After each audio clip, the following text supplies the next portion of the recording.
dia a todos e todas que nos acompanham online pelo Zoom, né? Muito grata pela participação de todos. E hoje nós temos a honra de receber o nosso querido amigo Moreno, né? O doutor Gustavo Moreno de Campos, né? Ele é agente de Polícia Federal, diretor da Subsecretaria de Policiamento, Inteligência e Operações Especiais do TRF-3, né? Ele é bacharel em Direito, ex-operador tático do Grupo de Pronta Intervenção da Polícia Federal em São Paulo, professor de Técnicas Operacionais da Academia Nacional de Polícia, né? Então, muito bem-vindo, doutor Gustavo, uma boa palestra, muito bem-vindo. Bom dia, Ariete. Bom dia a todos e todas. Obrigado. Bom, hoje vai. Já começou a ser compartilhado? Não, né? Só a apresentação, certo? Hoje o assunto é violência urbana e a prevenção e a defesa que a gente pode imprimir aí no nosso dia a dia, no nosso cotidiano, certo? A Ariete fez a apresentação, mas eu acho que é bom a gente botar um pouco em perspectiva da onde vem as informações que nós vamos passar aqui hoje, certo? O que que a gente vai passar falando de violência urbana? Existe uma condição biológica nossa, que é inata do ser humano, o sentido de autopreservação, certo? Esse sentido de autopreservação, que é biológico, certo? Ele foi traduzido através do direito natural na legítima defesa, que também está positivada ali na parte geral do nosso Código Penal, certo? A exposição aqui não é técnico-jurídica, né, mas a gente faz só essa introdução, né, para poder botar em perspectiva.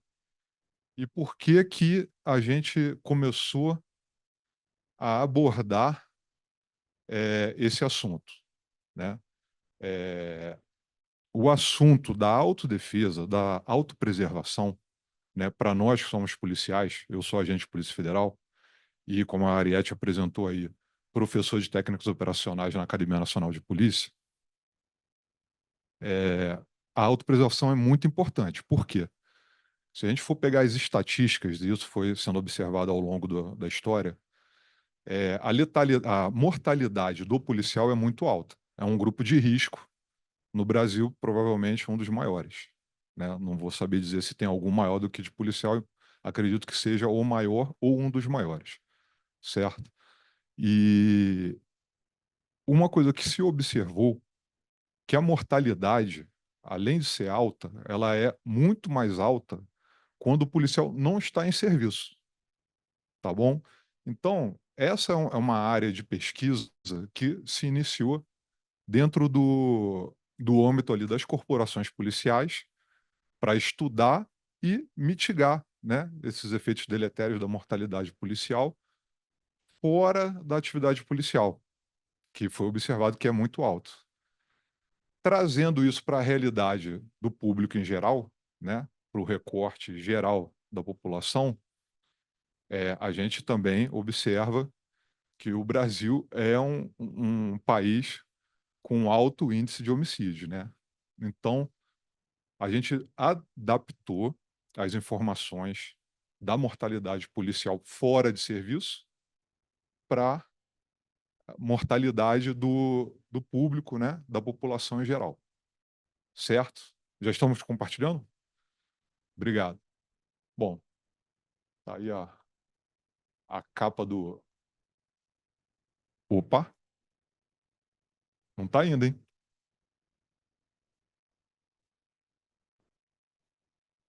Bom, isso aí é uma subcapa também, prevenção e defesa, vamos passar. Bom, como a gente falou aqui no início, vamos apresentar um pouquinho de dados e números aí, só para o pessoal também ter uma ideia do que o que a gente está fazendo aqui não é alarmismo. Não é alarmismo, não é sensacionalismo, né? Até 2017, nós tínhamos aí uma crescente, né? Sempre aumentando o número de homicídios no Brasil. Você vê que é um número alto, né? Quase 60 mil homicídios ali em 2017. A partir de 2017, dessa série histórica aí que está registrada a partir de 2007, em 2017 começou uma tendência de queda que até 2023 tem se mantido. Vamos ver se 2024 continua, tomara que sim.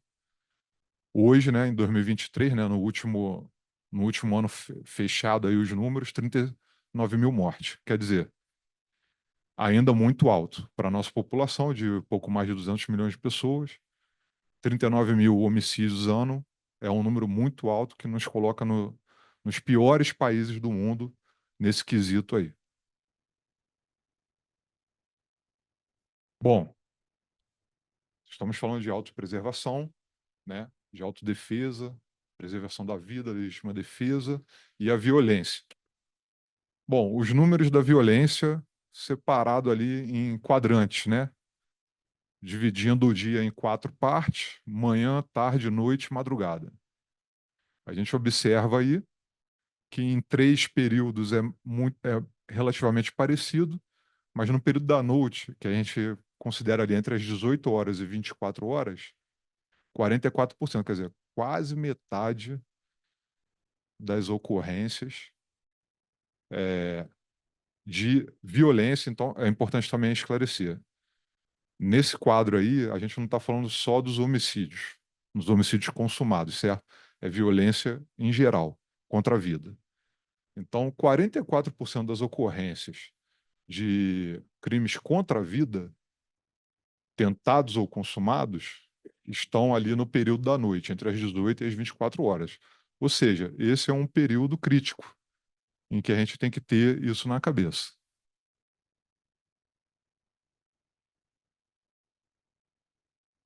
Bom, mais um pouquinho de dados e números. Como eu falei aqui no início, é, muitos dos números que eu vou acabar trazendo aqui são números tirados do recorte da população específica policiais, certo? Nesse caso específico, a gente está analisando ocorrências em que policiais foram vitimados, tá bom? Mas da perspectiva do perpetrador, daquele que cometeu a violência, tá bom? O que a gente observa? Aquele que cometeu a violência, ele, antes de cometer, via de regra, ele não sabe que a vítima é policial ou não, tá bom? É raro o indivíduo saber que a vítima é policial ou não quando a gente está falando de policial fora de serviço, tá bom? Porque senão, em regra, ele tenta se abster. Se ele decide, da mesma forma, manter o intento, a letalidade aumenta, certo? Porque ele sabe que ele está lidando com um sujeito vítima que terá condição de se defender. Então ele vai vir mais violento, tá bom? Mas da perspectiva do perpetrador, de uma forma geral, olha como que funciona no Brasil. 80% cometidos por 2 ou mais criminosos. Ou seja, esse é um dado que a gente tem que ter, né? O primeiro dado muito importante desse slide anterior é que o período da noite é o período mais crítico para a violência contra a pessoa, certo? Vamos guardar isso. Segundo dado importantíssimo, 80% da violência contra as pessoas, o perpetrador nunca está sozinho. Há mais de um agressor, certo? Então a gente tem que ter isso também em mente. Isso é um dado muito importante. E, pasmem, Brasil com acesso de arma legal altamente restrito, 83% dos agressores, dos criminosos, dos perpetradores contra a integridade e a vida humana utilizam arma de fogo. Então, à noite, mais de um agressor, arma presente, certo? Esse é o quadro da violência contra a pessoa no Brasil. Normalmente você vai se encontrar, quando você for vítima, você vai encontrar com mais de um agressor e esses agressores estarão armados, pelo menos um deles. Normalmente aquele que aborda. Quando apenas um está armado, via de regra, é o que aborda. Tá bom? E aí, aprofundando na pesquisa, pergunta-se, né? Isso é tirado de termos de depoimento, de oitivas ali do indiciado, né, do preso em flagrante. Quando perguntado, normalmente o perpetrador ele expressa, claro que pode haver algum viés, mas via de regra ele expressa dessa forma o porquê dele estar armado. 34%, quer dizer, um pouco mais de um terço, ele se sente mais seguro estando armado, certo? Então, a arma é um fator para ele de confiança, certo? Aquilo ali deixa ele mais confiante para ele cometer o intento criminoso dele. 29%, um pouco menos que um terço, acredita que facilita, tem um efeito utilitarista, ou seja, se o meu objetivo é um ganho patrimonial, em 29% dos casos, eu acredito que facilita eu subtrair aquele patrimônio, eu estando armado. Eu convenço a vítima mais rápido, mas pode não ser só um crime patrimonial, pode ser um estupro, por exemplo. Então eu convenço a minha vítima a não reagir e aí eu conseguir o meu intento estando armado, certo? E um quarto, 24, um pouco abaixo de um quarto, 24% acredita que aquilo ali vai ajudar a ele a preservar a própria vida se a vítima oferecer oposição, oferecer resistência. Ou seja, de uma forma geral, a maior parte dos perpetradores utiliza a arma, está com comparsa e está disposto a utilizar a arma. Então, mesmo que o crime seja contra o patrimônio, inicialmente, existe ali um dolo eventual desse crime progredir para uma ofensa à integridade física ou à vida da pessoa, certo? Então, estamos falando de sujeitos altamente violentos e altamente dispostos a não terem qualquer revés na sua empreitada criminosa, certo? Tudo isso aí a gente vai guardando, porque mais na frente ali a gente vai juntar todos esses pontos e traçar aqui a sistemática de como funciona a violência no Brasil. Bom, vamos lá, mais dados e números. Mais uma vez, esses dados são de ocorrências que vitimaram policiais fora de serviço, tá bom? Via de regra, os perpetradores não sabiam que eles eram policiais, tá bom? Quando a ocorrência progride para a identificação do policial, a letalidade a mortalidade do policial aumenta muito. Aumenta muito. Porque, via de regra, o perpetrador se sente muito ameaçado ou existe uma questão cultural de ter que ofender a vida daquele policial, tá? Então, o policial, quando é descoberto na condição de policial, o risco de mortalidade dele é quase de 100% se ele não fizer nada. E esses números vão mostrar isso, certo? Vamos lá. Então, a gente vai dividir em dois grandes potes aí. O policial foi descoberto ali. Reagiu, ele não reagiu, certo?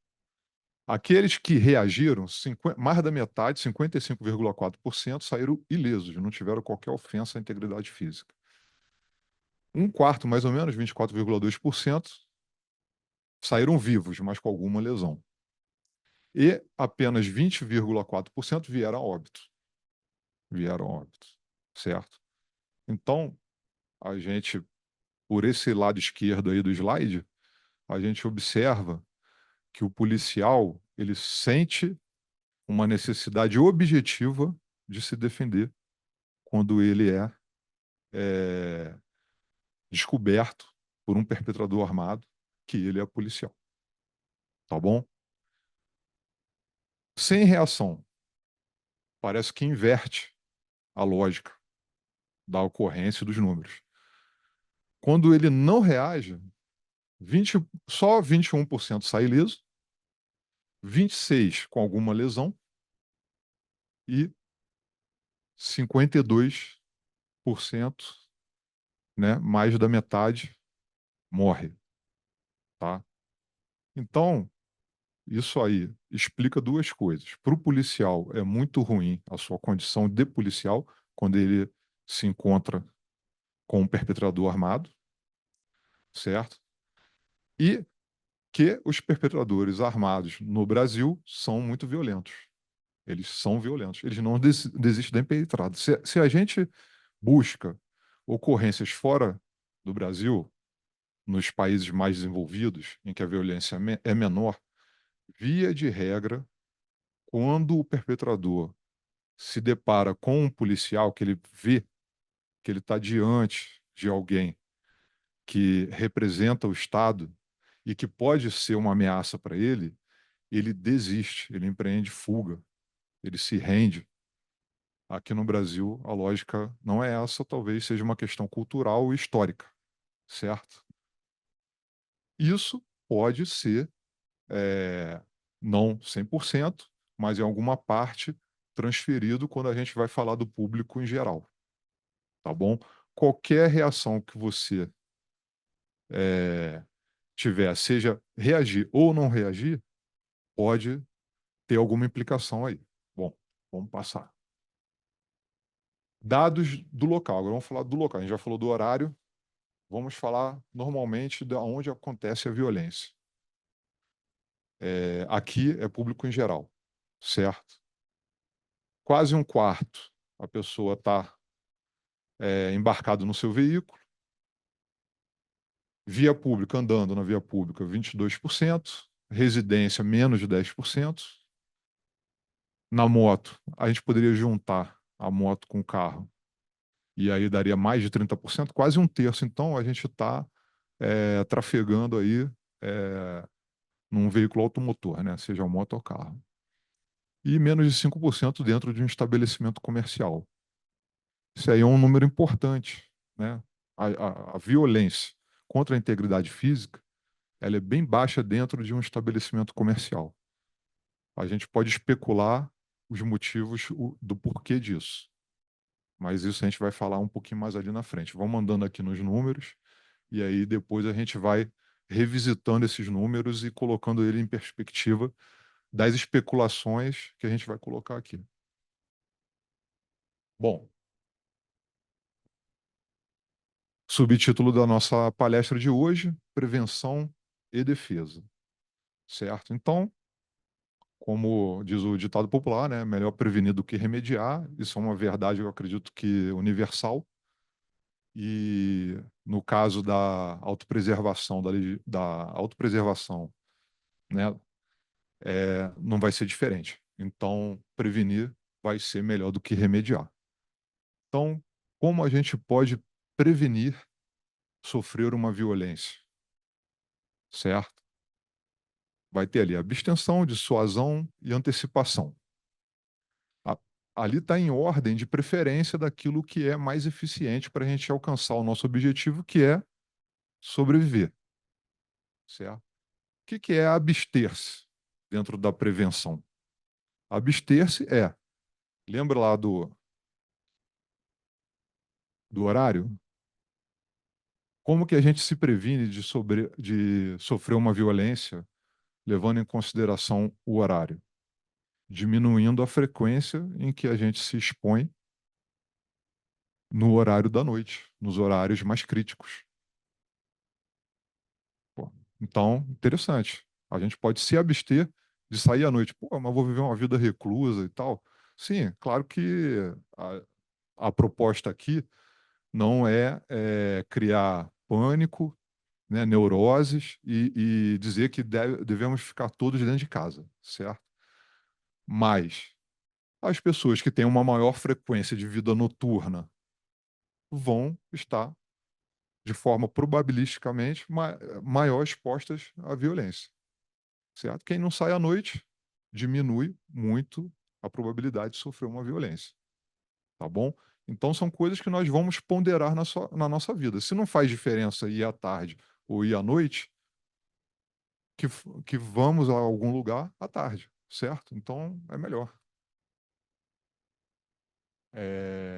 Então é uma forma de abstenção, certo? Tem N outras formas de abstenção, né? Podemos também, além de falar com relação ao horário, podemos falar com relação a locais. Existem locais que são mais salutares de frequentar e locais que são menos salutares de frequentar. Então, o estilo de vida da pessoa, né, ela se abster de alguns hábitos não salutares vai trazer um benefício estatístico para ela na questão da violência, tá bom? Então vamos lá. Eh, bom, a abstenção não é o caso, né? Eu trabalho à noite, sou professor universitário, dou aula à noite e eu circulo à noite. Ou eu trabalho até tarde da noite, ou eu trabalho aqui até às 19, 19h30 e vou pegar o ônibus, o Uber, o meu carro e só vou chegar em casa às 8h30, 9h da noite. É, é normal, né? Para mim é até necessário, faz parte da minha vida. Ok, então vamos passar para o segundo passo ali na área da prevenção, que é a dissuasão, certo? Ah, como que eu vou criar elementos de dissuasão para eventuais perpetradores? Bom, é simples. Quer dizer, simples não, né? Simples nunca é. Mas tudo que a gente puder fazer no sentido da aparência e da conduta, isso aí vai dissuadir.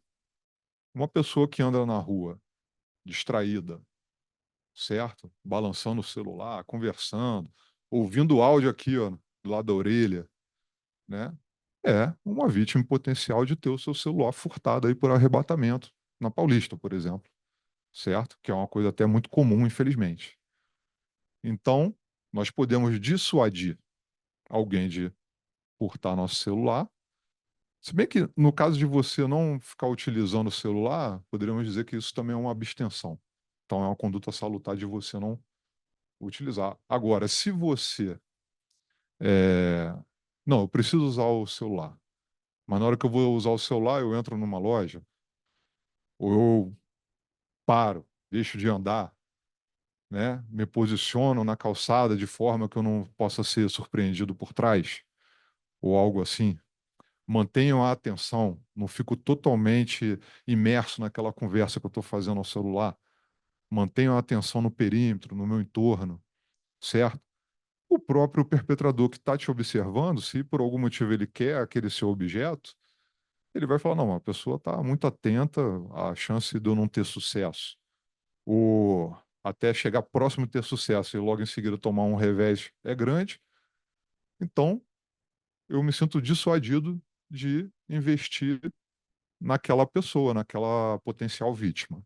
Vou escolher uma outra pessoa mais desatenta, né? Então, a nossa conduta, a nossa postura, a nossa aparência vai ajudar.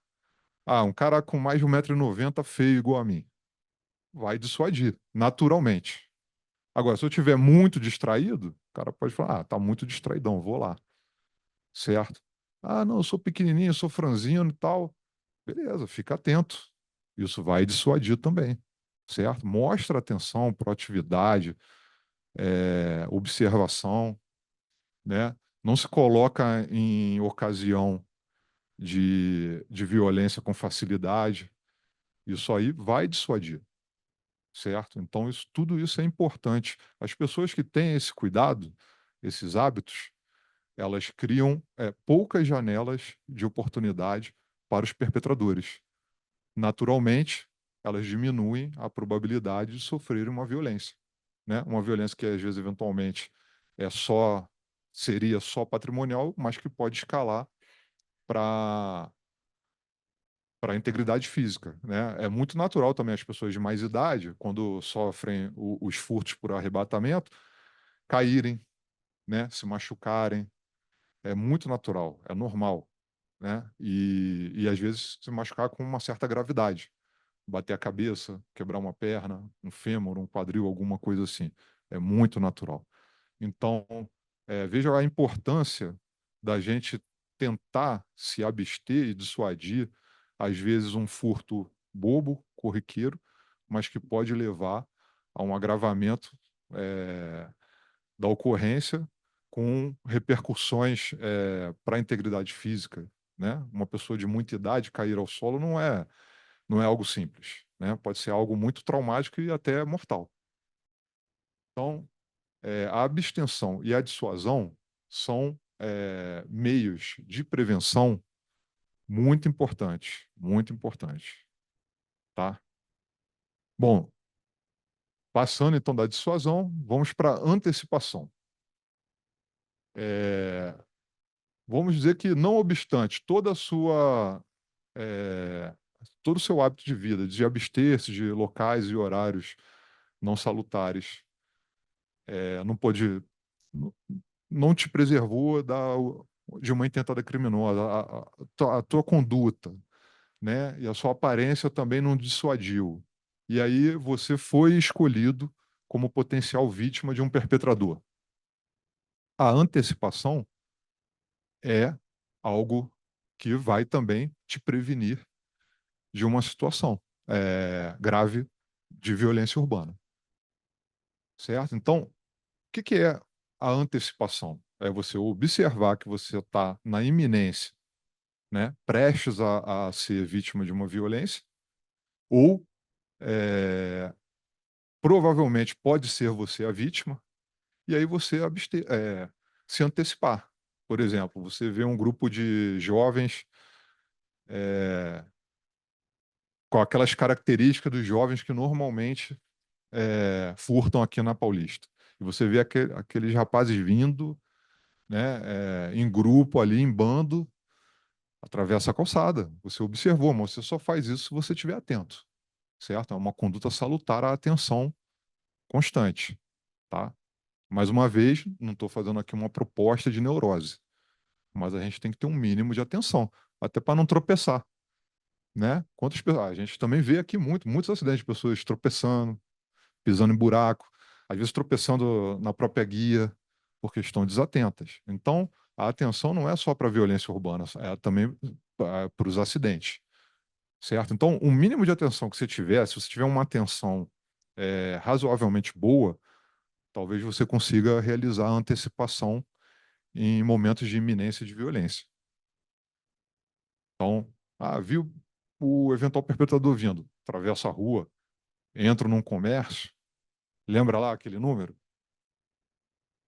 Estabelecimento comercial, né? Muitas pessoas têm isso intuitivamente, né? Quando elas veem que tem alguma coisa errada acontecendo, elas entram em algum lugar para se preservar. Muitas vezes isso também é passado pela nossa avó, pela nossa mãe, pelo nosso pai. Não, deu problema, corre ali para dentro da loja e tal.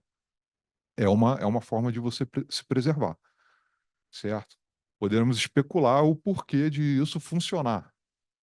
Ali na loja, hoje, então, em que a gente vive numa sociedade que é cheia de câmeras, né? A loja tem os trabalhadores daquela loja, tem os demais clientes, é um ambiente confinado. O perpetrador não vai querer entrar num ambiente confinado. Ele quer realizar o intento dele e sair. Se for um intento de estupro, o que ele vai fazer dentro de uma loja, né? Se for um intento de levar o celular, ele vai lá dentro da loja fazer isso? Difícil, a não ser que seja por subterfúgio, né?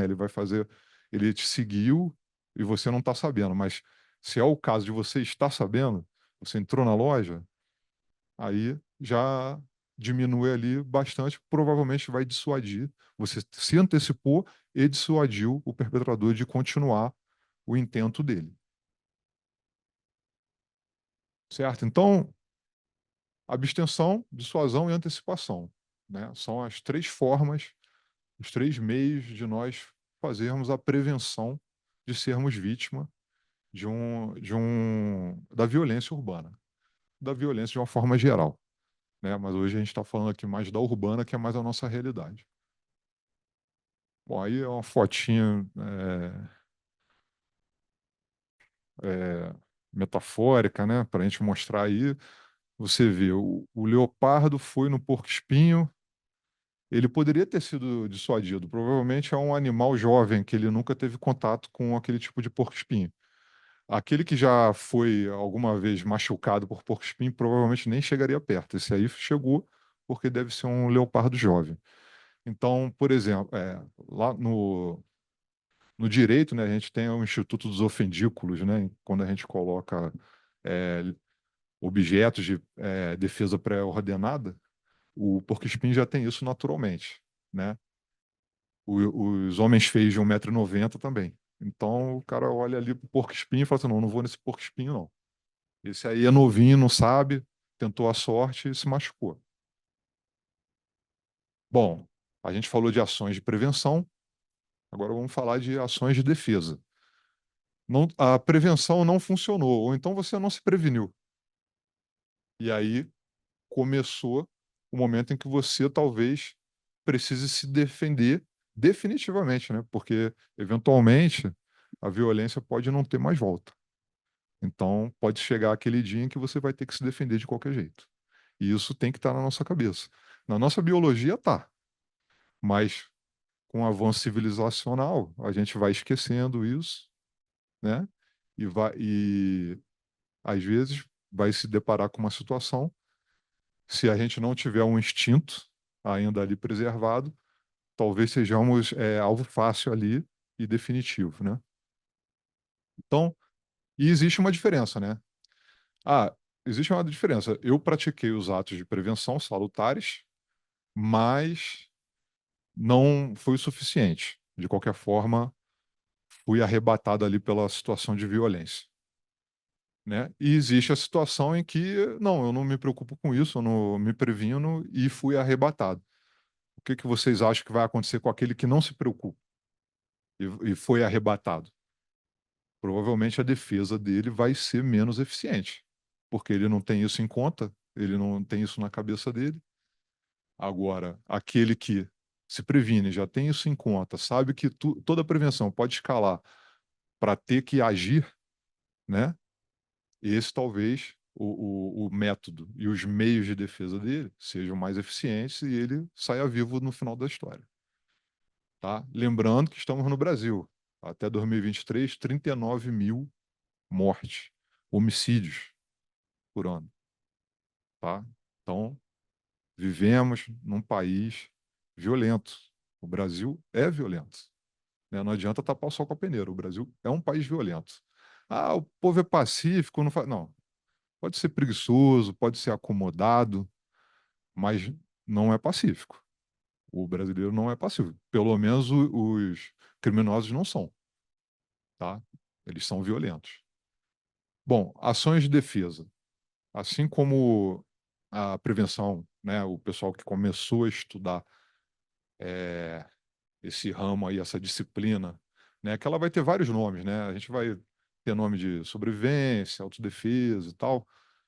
É, eles, as classificações elas variam, mas para fins didáticos aqui nessa exposição, eu dividi tanto a prevenção como a defesa em três grandes ramos, tá? Então, a primeira que seria ali nas ações de defesa é a fuga, certo?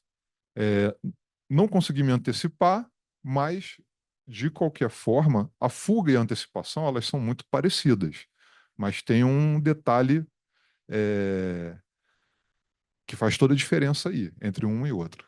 Vamos dizer que a fuga, você não conseguiu se antecipar, você já foi envolvido pela situação de violência, mas o perpetrador te deu uma janela de oportunidade para você sair. Começou a violência, mas agora não. Mas aí ele vacilou, ele se distraiu. Ou você, né? E aí depois a gente vai conversar sobre isso. Nós podemos criar janelas de oportunidade para sairmos das situações de violência também. Então existem condutas para nós conseguirmos, de alguma forma, sair da situação de violência e empreender fuga. Entre todas as coisas que a gente pode fazer, né? Lembra, na prevenção, a gente botou em ordem de preferência, né? Abster-se, dissuadir e antecipar-se. Né? É melhor abster-se do que dissuadir, é melhor dissuadir do que antecipar-se. Aqui é a mesma coisa. Melhor do que todos os seguintes é fugir. Você foi envolvido pela situação de violência, mas você conseguiu uma janela de oportunidade e empreendeu fuga. Ótimo. Você não vai ter mais nenhum risco envolvido, porque você saiu, né? E aí, vamos para termos de conceito, a fuga, ela pode ser considerada fuga quando você conseguiu sair do raio de atuação do perpetrador. Certo? Você conseguiu efetivamente fugir. Você empreendeu fuga e fugiu. Então, é a melhor coisa. Né? Para os policiais, isso aí não funciona muito bem. Por quê? O policial tem o dever de agir, sob pena de prevaricação. Certo? Por isso a mortalidade deles é muito alta. Eventualmente, o policial é obrigado a intervir, mesmo fora de serviço. Ele vê uma situação de violência, ele vai lá, tenta intervir e acaba sendo vitimado também, certo? Mas para a população em geral, a fuga é legítima, tanto moralmente como legalmente. Então você pode empreender fuga. Nada te obriga a enfrentar a ameaça, né? A não ser a própria ameaça, se ela não te dá escolha. Então, fugir é melhor do que as próximas duas ações aí de defesa, certo? Bom, vamos passar para a próxima. Obediência, mas obediência controlada. Nós não podemos nunca, a partir do momento que fomos envolvidos numa situação de violência e não conseguimos janela de oportunidade para a fuga, a gente tem que começar a trabalhar a interação com o perpetrador, certo? Mas jamais, jamais você pode ser uma vítima totalmente passiva. Ele pode achar que você é uma vítima passiva. Ele deve achar que você é uma vítima passiva. E, na maior parte das vezes. Funciona assim de uma melhor forma, que ele acha que você é uma vítima passiva. Mas, intrinsecamente, você não pode ser. Você tem que estar a todo momento tentando retomar o controle dos fatos, certo? Por isso, quando a gente ouve a publicidade massificada de não reaja, não reaja, não reaja, não é assim. Não pode ser assim. Porque a obediência, a, a servilidade, aquela total passividade, é um jogo de azar. Porque você não sabe o que vai acontecer. Você não sabe o que vai acontecer a partir do momento que você entra na esfera de total controle de uma pessoa perversa. Tudo pode acontecer a partir dali. Muitos estupros que ocorrem durante invasões de domicílio para furto é por total obediência. Cara, ele também, o perpetrador experiente, né? Ele é violento, mas às vezes ele não tem a aparência de violento. Ele vai falar, não, calma, não vai acontecer nada, eu só quero o celular, eu só quero a televisão, eu só quero o carro. Já vou sair. Não faz nada que vai ser melhor. Não faz nada. E você vai indo. Agora vamos ali pro quarto. Agora vamos para cá. Aí separa a mãe da filha, separa o marido da mulher. São indícios, quando a gente pega as ocorrências, depois analisa ali nos autos, a gente observa que isso aí foi escalando para coisas mais graves. Certo? Por quê? Por conta da obediência total, absoluta. Certo? Sem nenhuma ponderação por parte da vítima. Ela tem que estar no controle, pelo menos mental ali. Ela tem que estar, né? Não, tá bom, vou fazer o que você quer. Mas ela tem que estar ao tempo todo procurando janelas de oportunidade, certo? E, eventualmente, barganhando para se colocar numa posição menos é, frágil, né, diante do perpetrador, ou mais vantajosa para ela conseguir colocar em prática alguma técnica aí de fuga ou de defesa, né? Uma técnica de defesa, fuga já é defesa, tá bom? Então, a obediência ela tem que ser controlada. Controlada por quem? Por você. Você tem que estar sempre atento e proativo ali no que vai acontecer. Você tem que, de alguma forma, trabalhar aquilo ali, certo? Até porque, durante o emprego da obediência controlada, se você está bem atento, e se você observar que o perpetrador vai, vai começar a ficar muito incomodado com a sua barganha, com a forma como você está, ele vai escalar um pouquinho. No que ele escalar um pouquinho, você vai perceber exatamente com o tipo de perpetrador com o qual você está lidando. Isso aí vai ser um diagnóstico também para você é, entender e ligar o seu senso de urgência ali. Olha, esse aqui dá para eu esperar mais um pouco, não, esse aqui não dá, esse aqui eu consigo trabalhar, não, esse aqui, pô, esse cara é perigoso, eu vou ter que fazer algo diferente, né? A gente vai ver aí especialistas falando, ah, não, que faz isso, faz aquilo e tal. Olha, vamos ser sinceros, não existem números, empirismo específico para dizer exatamente como. Não tem como você trabalhar o tempo todo, eu vou tentar ser. Aí, como que o cara faz uma publicidade com uma conduta absoluta? Nunca reage. Nunca reage. Certo? Não deveria ser assim, porque a prática não mostra que o nunca reage resolve. Se fosse assim, via de regra, no Brasil, por conta dessa propaganda em massa do nunca reaja, a população, mais de 90%, não reage. Não reage. E mesmo assim morrem 39 mil. E aí? Como explicar? A viol- uma violência desse tamanho com uma população tão dócil. Então, existem coisas que não batem, certo? O pessoal não reage e morre, certo? Então, a gente tem que pensar. Aqui também não estou fazendo apologia à beligerância, a ser uma pessoa que sai procurando encrenca na rua, certo? A gente está aqui criando uma cultura salutar, né? Tentando difundir aqui, fomentar uma cultura salutar de a gente se considerar efetivamente responsável pela nossa integridade física e não ficar esperando que caia do céu, que o Estado provenha o tempo todo. O Estado não é capaz de fazer isso o tempo todo. Ele tenta, ele tem isso lá na Constituição, ele quer, mas ele não consegue. Os números provam também, então, contra fatos não há argumentos. Certo? Então, é um fato que o Estado não consegue prover nossa segurança 100% das vezes. Então, nós temos que ter essa consciência.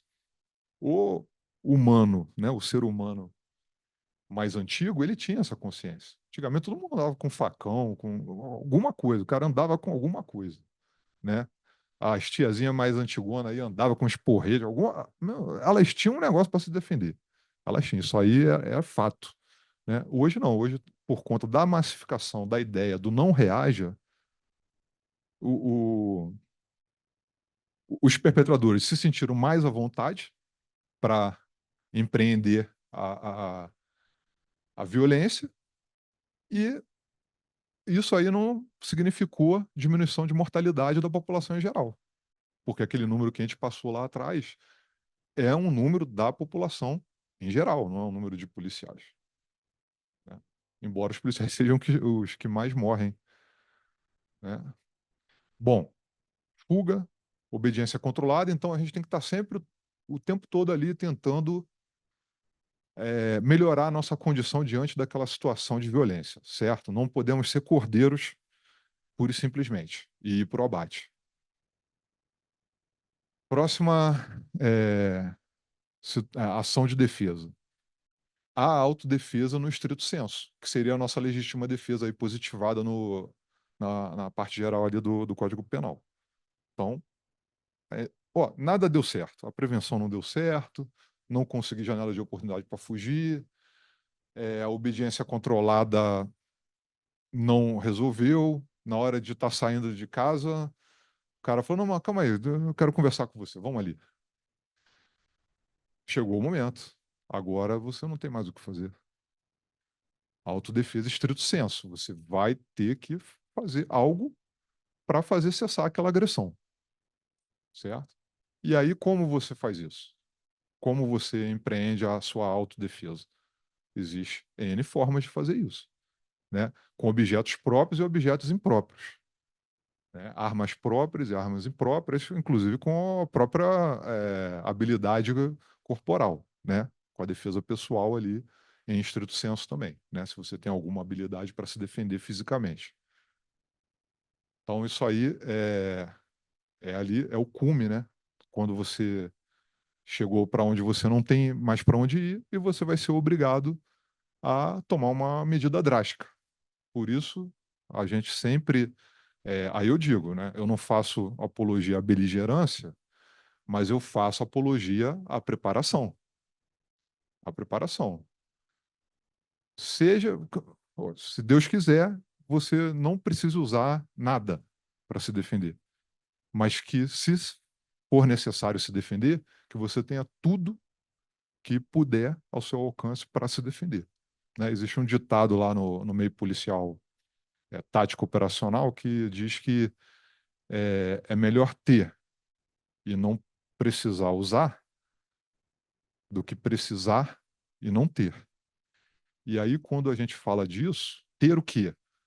Estamos falando tanto de recursos materiais como imateriais, sejam habilidades, preparação psicológica, vamos falar disso aqui, né? Então, você ter recursos materiais e imateriais, pessoais, né? Ou ferramentas, equipamentos, para poder se defender se for obrigado, é muito melhor do que você não ter, certo? Tomara que não precise usar, mas se precisar, isso aí vai te dar um conforto. E pode ser aquilo que vai definir se é seu último dia ou não aqui na Terra. Bom, essa aí é uma classificação de um estudioso aí da área de sobrevivência policial, mas serve também para o público em geral, porque é algo inerente ao ser humano, certo? Então, níveis de estado de alerta. Tá? Aí ele classifica o branco como desatento, maior parte da população vive o seu dia a dia nesse nível aí de estado de alerta, no desatento. Hoje em dia, muito mais por conta do advento do smartphone, todo mundo absorto ali no smartphone e tal. Virou o cigarrinho, né? Antigamente o cara estava esperando alguma coisa, acendia o cigarro. Agora ele abre o WhatsApp. Aí vê coisas totalmente desnecessárias, bobagem, perde um tempo danado ali, pode perder a vida por causa disso, pode perder inclusive o celular, o amiguinho dele, né? Então, assim, é, muita gente desatenta. Eu lembro, há um tempo atrás aí, uma pessoa da família teve o celular furtado, então nesses dias ali na região ali de casa, eu fiquei mais atento, né? Aumentei o meu nível, né? Porque aí você começa a ficar, não, vou pegar esse cara, né? Vou pegar porque tá passando aqui direto, já ouvi vários relatos e tal. Agora foi em casa, né? Aí normalmente é assim, né? O negócio bate quando é em casa. Aí eu só, opa, agora eu vou fazer alguma coisa, né? Aí fiquei um pouquinho mais atento, não demorou muito.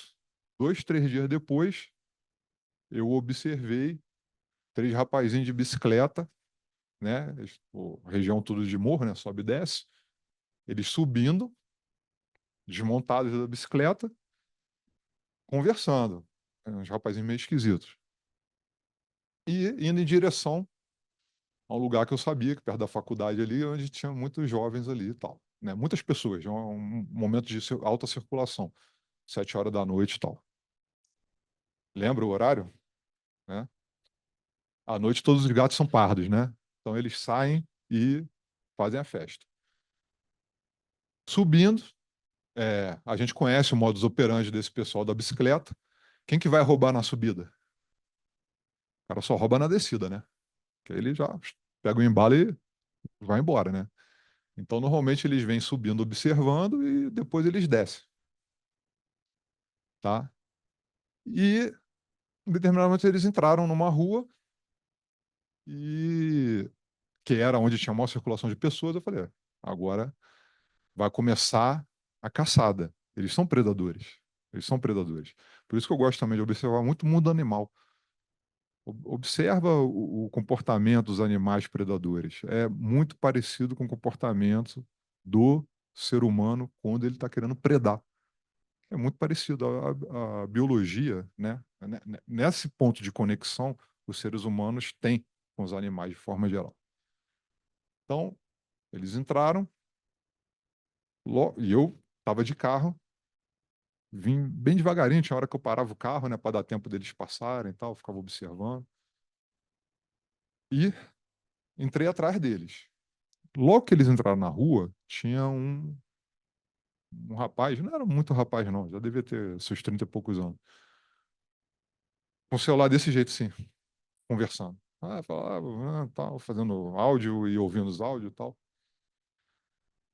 Na beirada da guia, de costa para rua.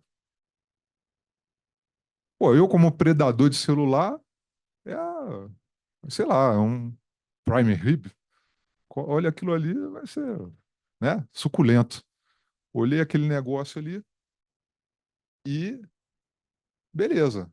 Mas é sempre assim, eles passaram, aí o que parecia que era o chefe da matilha, né? Parou, virou. Nesse momento eles já estavam montados, porque quando eles entraram à esquerda, eles passaram até uma rua plana ali. E aí parou e isso aí já é o sinal para os outros que já entenderam, né? Opa, tem alguém ali, né? Provavelmente eles também perceberam a vítima em potencial, né? E eles iam voltar.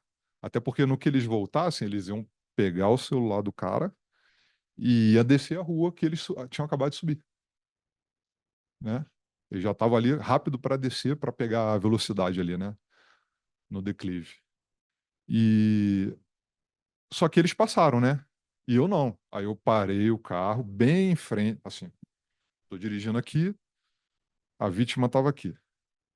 Baixei meu vidro, falei, ops, ei, ps. Cara, não sei o que, tal, viajando lá nas conversinhas dele, né? Ops, ei, nada. Aí buzinei bastante. Pô, você vê o nível de atenção do indivíduo. Daqui a pouco o cara, o que é? Eu falei, ó, o pessoal vai roubar teu celular aí. Ah, fez assim, virou de costas. Por sorte, por sorte dele, eu tava ali, né? Mas pode ser que eu não conseguisse evitar, porque eu ia continuar, a rua não podia parar, eu tinha que me movimentar. No que eu me movimentasse, pode ser que já acontecesse a situação, né?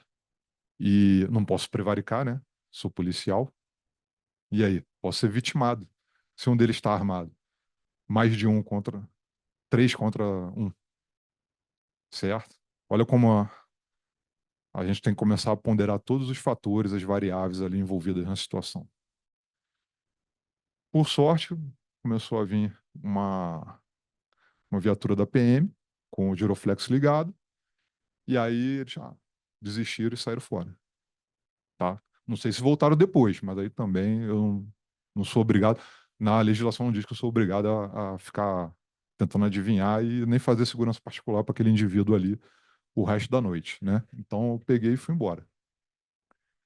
Então, quer dizer, olha o nível de atenção, né?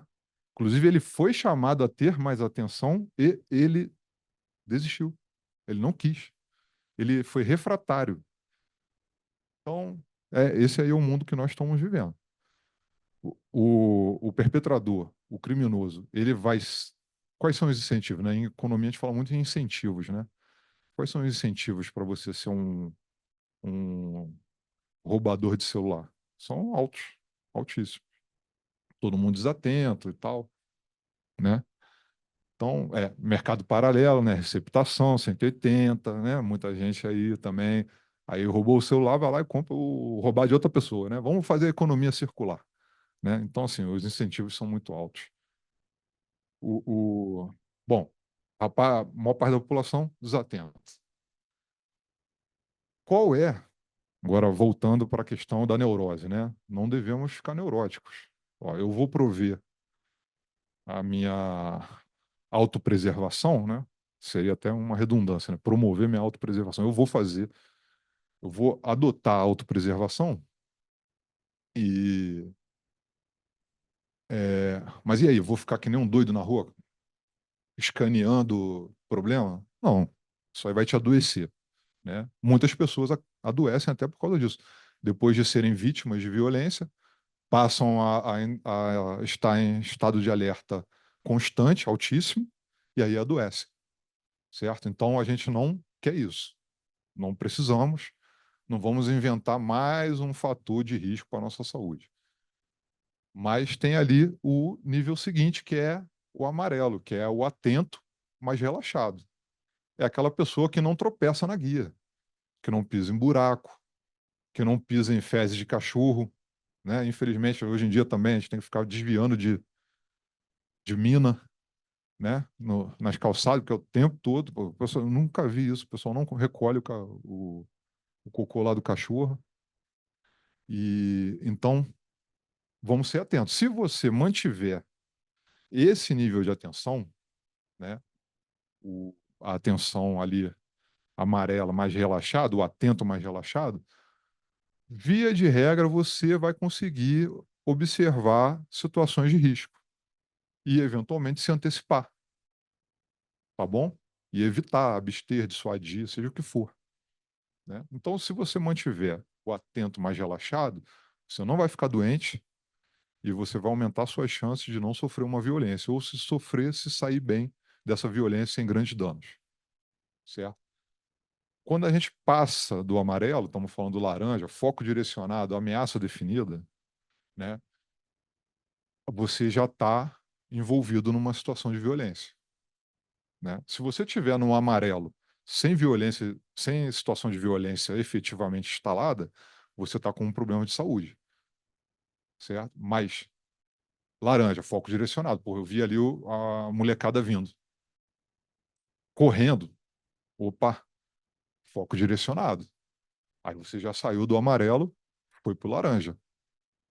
Então ali você já, opa, é, ali você começa a fazer o discernimento, né? O que está acontecendo? Pô, é um roubo, uma agressão, vermelho, ameaça definida, tá? Vamos falar mais para frente, quando a gente define a ameaça, o que a gente não pode deixar acontecer com o nosso foco, tá? Existem algumas repercussões fisiológicas que acontecem no corpo humano, no corpo dos animais aí, vertebrados de forma geral, quando está em situação de emergência, tá bom? Então, vamos adiante. Bom, beleza.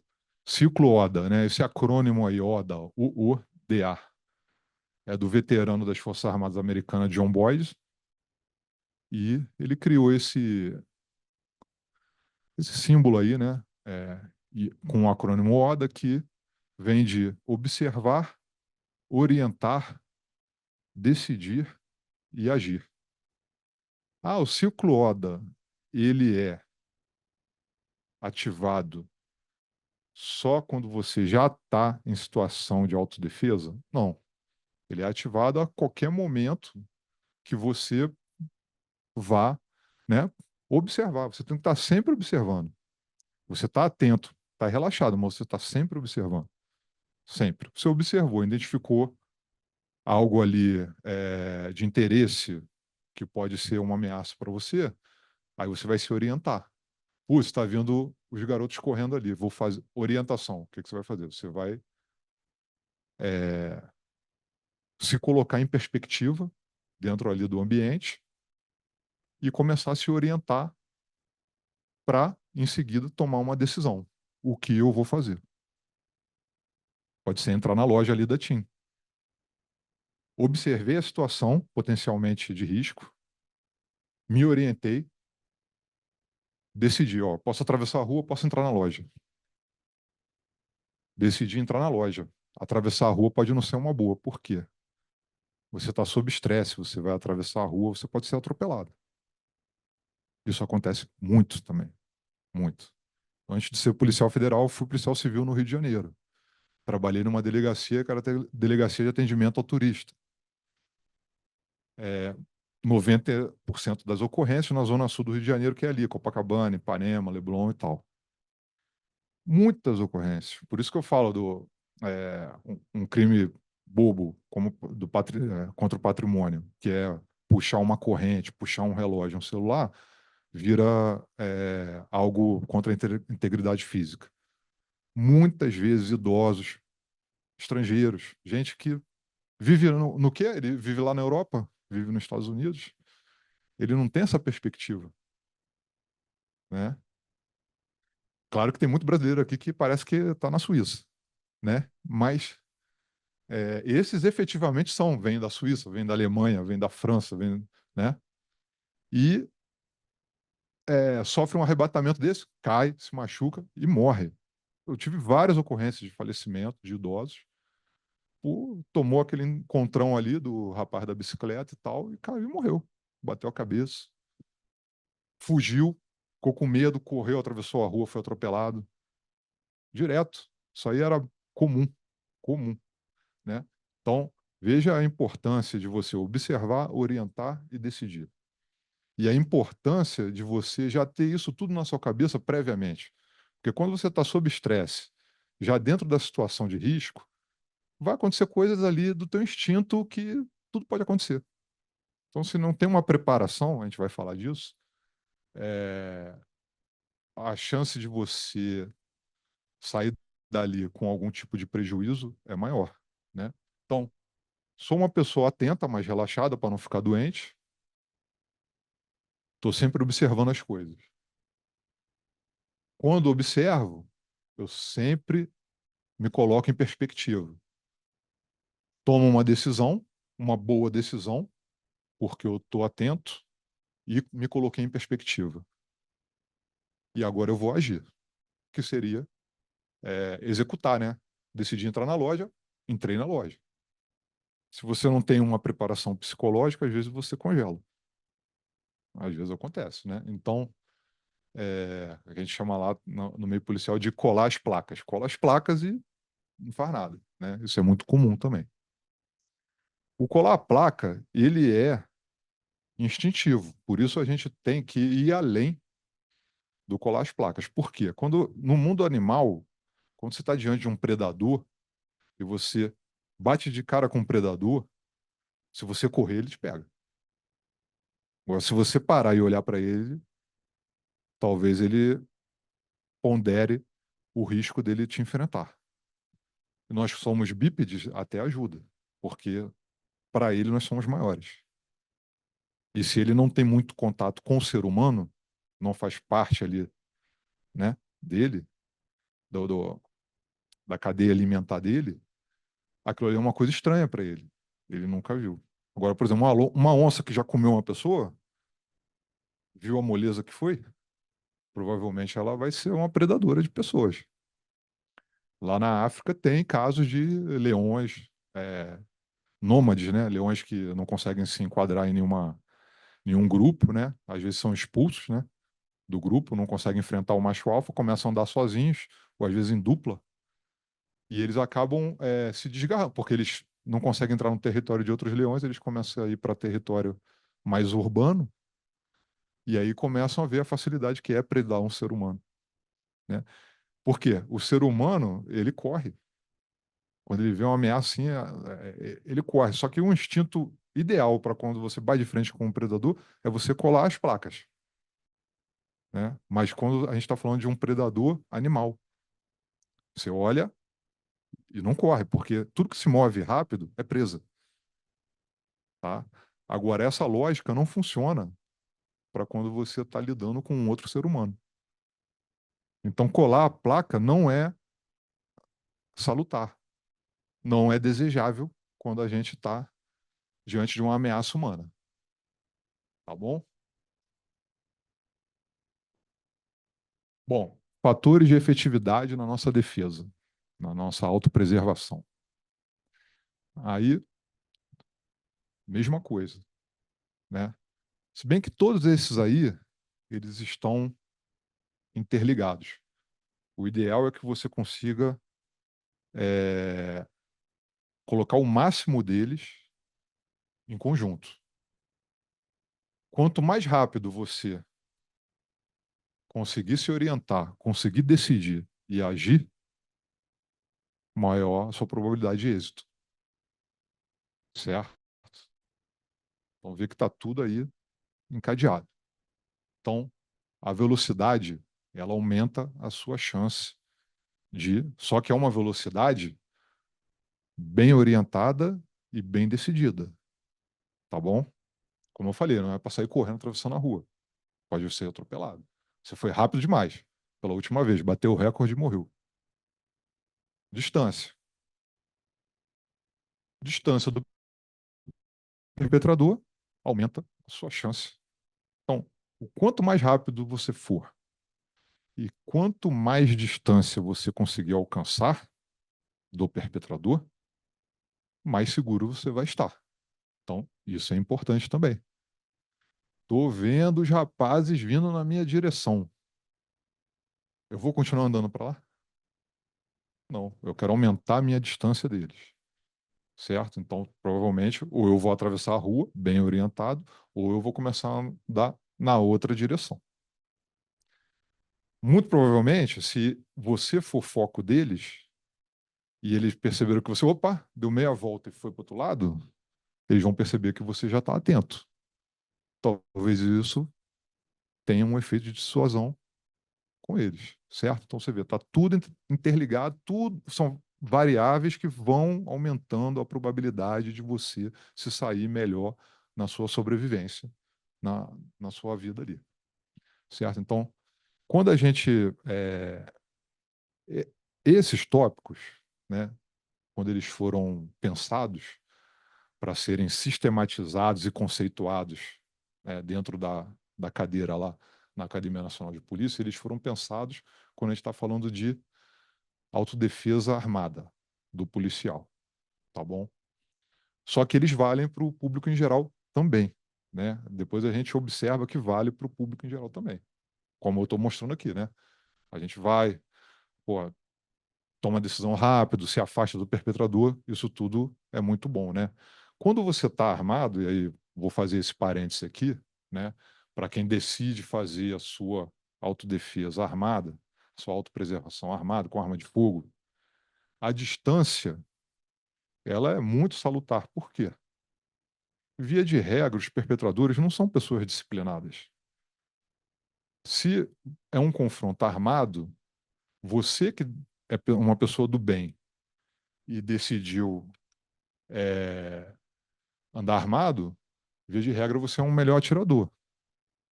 Então, quanto mais você aumenta a sua distância do perpetrador, a vantagem é sua. Quando você diminui, você está igualando forças, porque de perto todo mundo é igual nas habilidades, né, de agressão. Caetano Veloso que falava que de perto ninguém ou outra pessoa, não sei quem, falava que de perto ninguém é normal, né? Mas a distância é favorável para a gente é habilidoso num instrumento de autodefesa, certo? Bom, precisão. Precisão na ação. Não adianta eu atravessar a rua e morrer atropelado. Não, mas eu decidi atravessar a rua, eu tô olhando aqui, porra, tá vermelho. Não, mas tá aberto, mas eu já olhei, tá vindo uma moto e tal, mas eu vou passar na frente. Fui preciso na minha ação, né? Isso, a precisão, né, a eficiência na sua ação tem a ver com adestramento e emoção. Adestramento, pô, coisa de cachorro, de animal, mas é exatamente isso. Quando você está sob forte emoção, você vai agir praticamente por instinto. Se você não estiver instintivamente adestrado a realizar determinados atos, você não vai realizar. Ou é uma caixinha de surpresa. Se você não se preparou, tudo pode acontecer, né? Nunca tive diante de uma situação de violência. Você vai ver que tem gente que chora, gente que congela, gente que desmaia, gente que corre, gente que grita, gente que briga, tem de tudo. E muitas pessoas falam assim: poxa, cara, nunca imaginei que eu ia fazer isso. Você vê, ela não tinha se preparado, ela nem se conhecia, ela não sabia como ela era sob situação de estresse, né? Nessas instruções, né, aqui é uma palestra, mas lá dentro da realidade policial a gente dá muita o que a gente chama de instrução, em que a gente sai dessa parte teórica e vai para exercícios.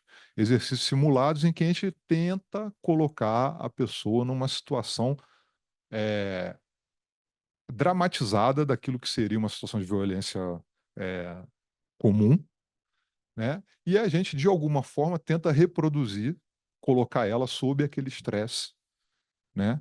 É um estresse, vamos dizer assim, artificial que a gente cria na pessoa, mas a gente consegue mudar ela, tirar ela da situação relaxada para uma situação de tensão, né? E é muito comum as pessoas que nunca participaram desse tipo de instrução, depois, né, a gente observa, nós como instrutores estamos ali e observamos a reação ali, atípica da pessoa, e depois ela mesmo vem com um feedback falando, pô, nunca imaginei que seria assim. Inclusive, teve uma vez que a gente deu uma instrução para uma pessoa e em que todas as vezes que ela estava em situação de tensão, de violência, ela reagia com um enfrentamento, sem ser necessário. Eventualmente, ela poderia ter criado uma janela de oportunidade para ter saído ali sem violência propriamente dita, né? Em que houvesse embate ali corporal. Mas ela sempre partia para agressão física contra o perpetrador dela. E, invariavelmente, ela perdia, certo? Mas por quê? Aí, aquele pessoal que gosta da publicidade do nunca reage, vai falar: ah, tá vendo? Ele reagiu, se ele não reagisse, ele não morria. Ele tá reagindo sempre, tá morrendo sempre. Eu falei: tudo bem, mas ele tá reagindo errado. Ele, existem situações em que você não precisa reagir fisicamente, mas você precisa agir de alguma forma para criar uma janela de oportunidade para sair da situação de violência. Lembra que tem aquela situação em que você pode ser obrigado a reagir? Então, não é nunca reaja, mas existe essa situação em que a pessoa, quando está na situação de violência, ela sempre age desse jeito. E aí, depois eu fui conversar com essa pessoa, eu falei assim, mas e aí? Você... Por que você fez isso aí que você fez? Dessa forma que você reagiu? Aí a pessoa, ah, não sei, eu sou assim. Aí eu fiz uma pergunta, mas você alguma vez já sofreu violência na sua vida? Aí a pessoa falou assim, 2 vezes. E aí, o que que você fez? Exatamente a mesma coisa. Mas saí vivo, né? Tava aqui conversando comigo, né, na sessão espírita, então é, saiu vivo, tava lá. E eu falei assim, mas e aí, o que que... e- então por isso que você reagiu hoje, mas hoje você morreu, né? Morreu ali no exercício simulado. Ele falou, não reagi por causa disso. Eu reagi porque é o meu instinto reagir. Mas você ponderou alguma coisa sobre o que você efetivamente deveria fazer? Não. Eu entro numa caixinha preta, não começo a não ver nada e é o que eu faço. Aí eu falei assim, então, durante esses eventos traumáticos que você teve algum acompanhamento psicológico? Ou depois disso procurou algum tipo de instrução para saber se comportar nesse tipo de situação e tal? Não.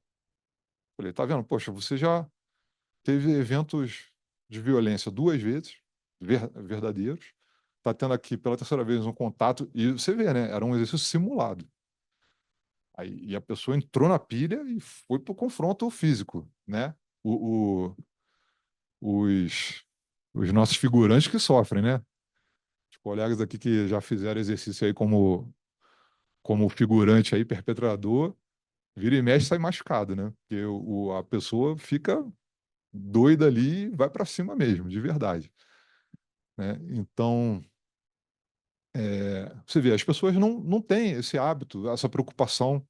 O evento crítico passa e cai no esquecimento, e daqui a pouco tem outro, tem outro. Um dia dá errado, né? Acontece algo ruim. Então, eu acho que é importante a pessoa se preparar. E é disso que a gente vai falar aí, para preparação. Requisitos para você se preparar para se defender, né? Primeira coisa que você tem que ter é a vontade. Se você não tem vontade, você não vai se preparar. O requisito básico, né, do ser humano, né, nós, como é, seres racionais, tem duas coisas que movem a nossa vida, que é a vontade e a inteligência. A gente tem que conhecer e decidir. A vontade é a decisão, né? Então, a vontade é o primeiro requisito. Ó, não, pô, Moreno, eu decidi prover a minha segurança. Beleza, então vamos começar a trabalhar nisso. Então agora a gente entrou num terreno que é sério. Vamos nos preparar para isso. Preparação. Como seria essa preparação? Não adianta você ter vontade de prover ação. Às vezes, outra coisa também da publicidade mal feita, na minha opinião. Ah, vai dar arma para todo mundo, aí o pessoal vai ficar se matando aí na rua.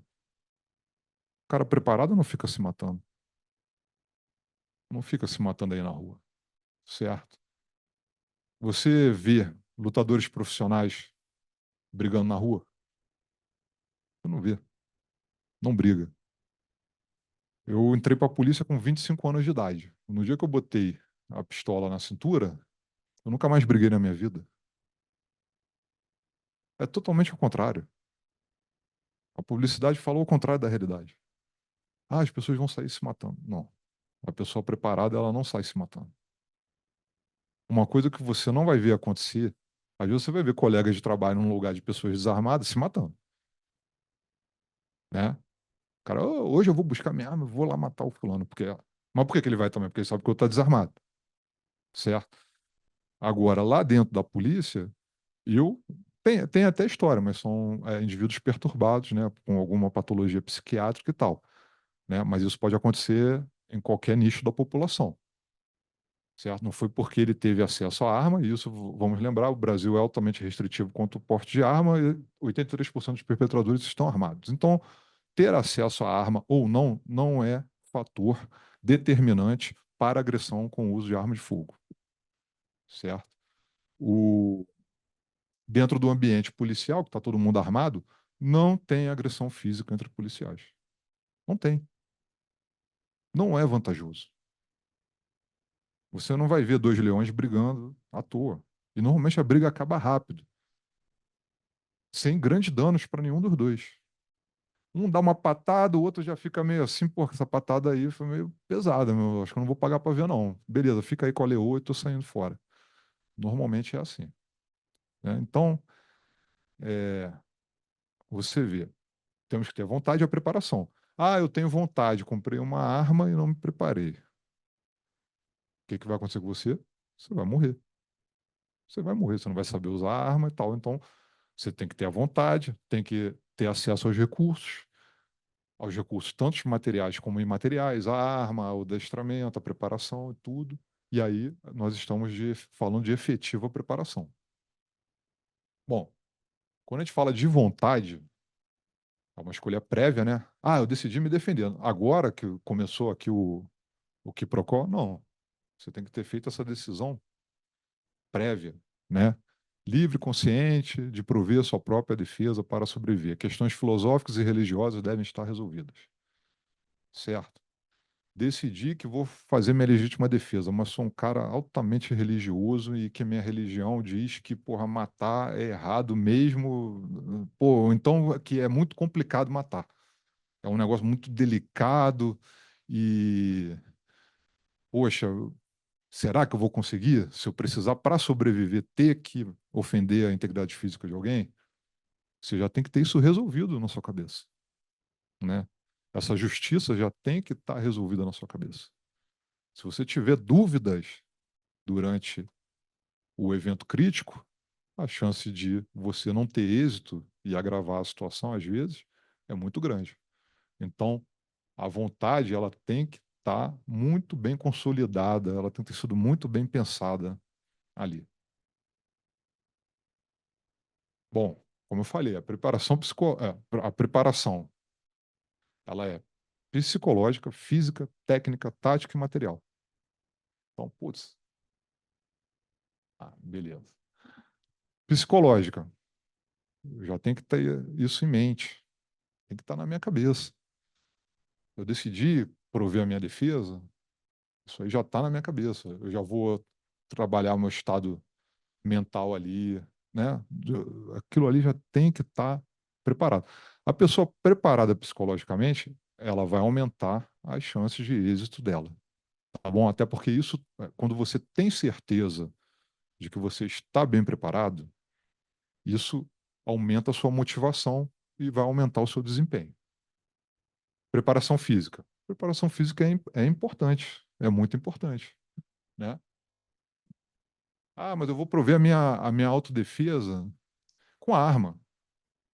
Tem aquele ditado, né, que diz que Samuel Colt, né, é, deixou todos os homens iguais, né, porque um cadeirante, uma pessoa de 90 anos, consegue é, se defender de uma pessoa de 20 e tal, estando armado. Realmente, isso é verdade. Né? Quando você provém a sua defesa através de apetrechos, a mais comum hoje em dia, a arma de fogo, é, a arma de fogo é um. A gente está vivendo uma sociedade é, de equalizar as pessoas, de igualdade e tal. A arma de fogo, a meu ver, talvez seja o instrumento que mais iguala as pessoas. Mais iguala. Deixa de vigir a lei do mais forte. Ninguém vai mexer com o senhorzinho armado. Ninguém vai. Porque a arma dele mata. A do senhorzinho armado, do cara de 20 anos, da mulher, da pessoa com problemas de locomoção, mata igualzinho. Então não tem nada mais, vamos dizer assim, igualitarista do que a arma de fogo. E por que que os perpetradores estão armados? Porque eles sabem que a população está desarmada. Aquilo aumenta a chance dele. Lembra que lá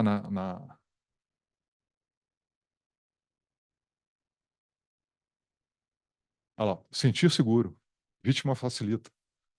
Para o caso da reação da vítima ou presença da polícia. Ou seja, ele sabe que ele está em vantagem.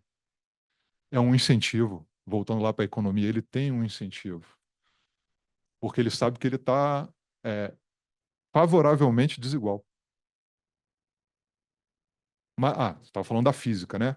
Então, a preparação física é importante porque se você não está bem preparado fisicamente, e não é o caso de você prover a sua autodefesa através de um apetrecho que equalize forças, você tem que estar bem preparado fisicamente, até para correr, né? Eu preciso correr. E aí? Putz, não, mas não tem condição, meu joelho está mal, ou então estou acima do peso. Não vai conseguir correr, não vai conseguir fugir. Então, a preparação física é importante, além dos benefícios para a saúde, né?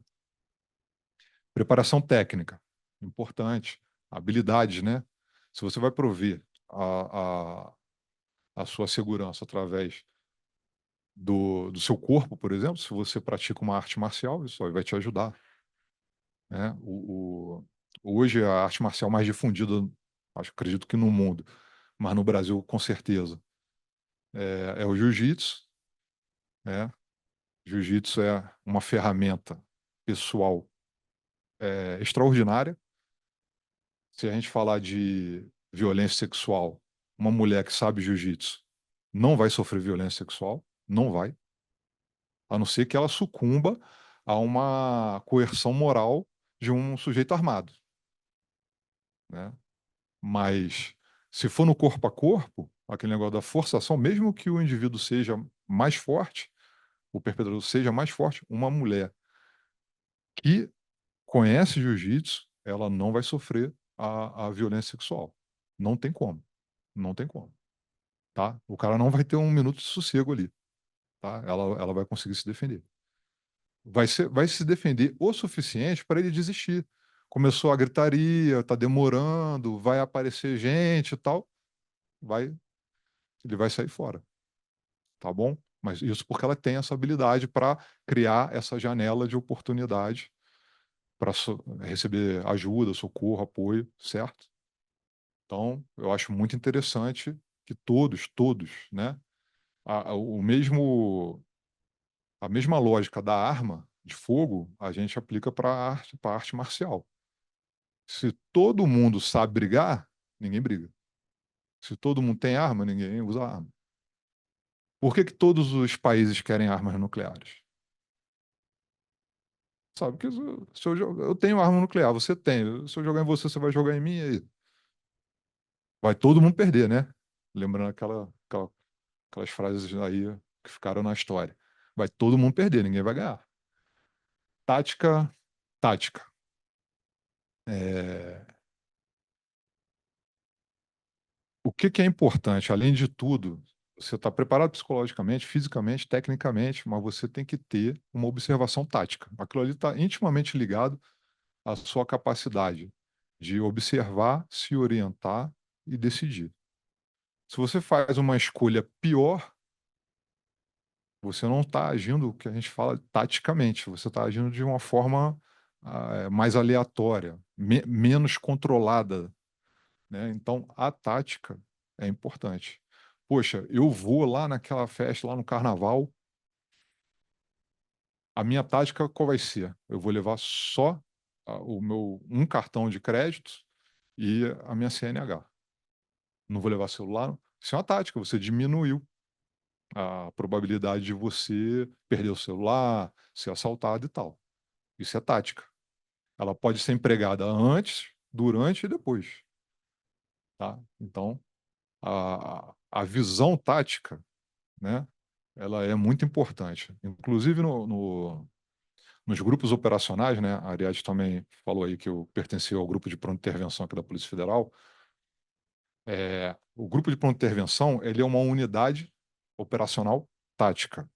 Qual é a vantagem de uma unidade operacional tática com relação a uma unidade regular de polícia, normal? É que nós temos recursos especiais, beleza, mas além disso, de ter recursos especiais, nós temos também, nós empregamos esses recursos de uma forma tática, mais eficiente, tá? Então, é isso que vai fazer diferença. Inclusive, nós nos preparamos para, na falta de recursos, ter eh, planos de contingência para atuar taticamente sem recursos também, ou com recursos limitados, certo? Então, a tática é fundamental. Às vezes você tem prejuízos físicos que te impedem de exercer todo um potencial material ali de ação. Então, você vai ter que ser mais apurado na sua tática, certo? Então, é muito importante. E a material? Se você vai se utilizar de instrumentos, de apetrechos, para prover a sua defesa, escolha bons materiais e tenha intimidade com eles. Os conheça profundamente, né? Hoje a gente compra aparelhos eletrônicos, não sabe usar nem 10% dos recursos que eles têm disponíveis, né? Quando a gente está falando de equipamentos para a nossa defesa, isso não é legal. A gente tem que saber tirar o máximo deles possível, certo? Então nós temos que escolher o melhor produto e conhecer bem aquele produto que nós escolhemos. Aí, muitas vezes, o cara pensa, ah, mas qual é o melhor? É difícil você falar qual é o melhor, às vezes, produto. Então, o que a gente costuma responder para as pessoas? O melhor é aquele que você conhece bem, que você está acostumado e que você usa bem, tá? Ah, pô, ó, eu quando eu era mais novo, pô, eu dei uma paulada no cara lá e consegui sair fora do estupro. Legal, então você é um bom de dar paulada. E agora eu vou me defender com faca. Mas e aí, você sabe usar faca? Não. Então, volta lá para o pedaço de pau que você vai ter mais eficiências aí, né? Bom, já está quase dando tempo, mas vamos passar uns videozinhos e depois eu vou abrir para perguntas, tá? Pode passar o primeiro aí, o comerciante alerta aí. Vamos só ver. É, quer falar alguma coisa, Alex?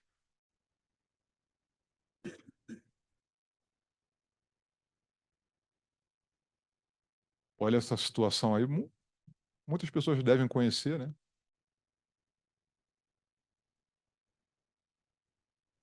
Esse vídeo, porque ele viralizou numa época aí.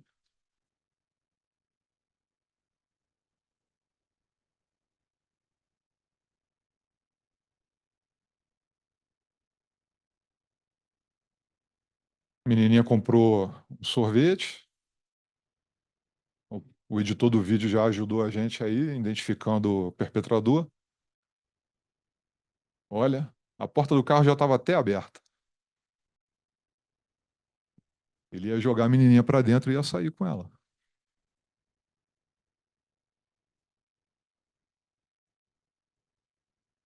Foi embora. Não foi, hoje não foi o dia dele. Mas quantas vezes ele deve ter feito isso? Era um profissional. Era um predador experiente. Não era um leopardo jovem tentando morder um porco-espinho. A mocinha salvou. A mocinha estava atenta. Tá vendo? Ela estava estressada? Não, ela estava ali no trabalho dela. Olha, e ela ainda foi diligente. Tirou foto lá.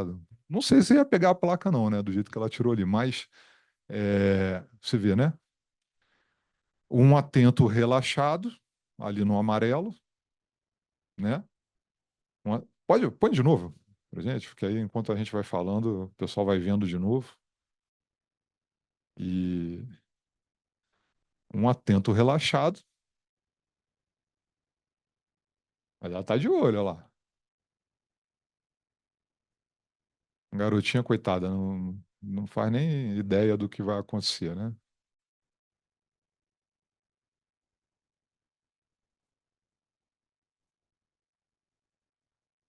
Pode falar. São dois que você diz? Não, sim, tem mais um, claro. Qual que é aquele número que a gente viu lá no início? Os perpetradores normalmente não estão sozinhos, né? Acho que está espelhado aí, né? Parece que tá do lado. Exatamente. Então, a gente tem que ter tudo isso na nossa cabeça, na nossa tática, na nossa preparação psicológica. Existe uma coisa chamada visão de túnel. A gente, quando identifica o perigo, às vezes fica focado demais no perigo. E aí tem mais um. Então a gente tem que estar atento para isso. A preparação psicológica ajuda você a não ser sugado ali pelo alvo e sucumbir a um segundo perpetrador. Então, muito importante a preparação psicológica. Assim que você identifica uma ameaça, o que que você faz lá no ciclo ODA? Se orienta, se coloca em perspectiva. Você olha em volta e vê se tem mais, né? Para não acabar sendo vítima. Pode deixar rolar. Vou tentar narrar aqui, porque a situação começa muito antes do que vocês vão ver. Mas eu vou narrar. Vai, pode soltar, pode soltar. Esse carro branco aí, ó, a moça tá vindo lá do outro lado da rua, ela vai atravessar. Tá vendo o cara atravessando lá, perto dela? Do outro lado. Ele tá bem longe dela lá, ó. Mexendo na bolsa, ela vai entrar. Ele saiu da mesma loja que ela. Ela bateu a porta, ele esperou ela bater a porta. Tchum!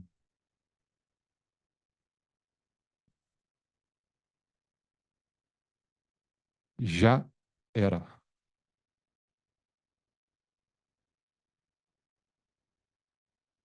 Não, ninguém viu. Ele foi altamente natural, você viu? Viu como o predador ele é um cara perverso e muito dissimulado? Não vou fazer nada com você, vai ficar todo mundo bem. Ele levou só o carro, isso aí. Tá, mas ele poderia ter levado ela, né? Muito comum levar para ir pegando as senhas e tal, e eventualmente progredir para algo pior, né? E só dar um pause aí. Você vê algumas peculiaridades aí, né? Momentos críticos, quando você está entrando, saindo de casa, entrando e saindo no carro. O cara vai lá, gasta R$ 500 mil num carro blindado, bota película escura.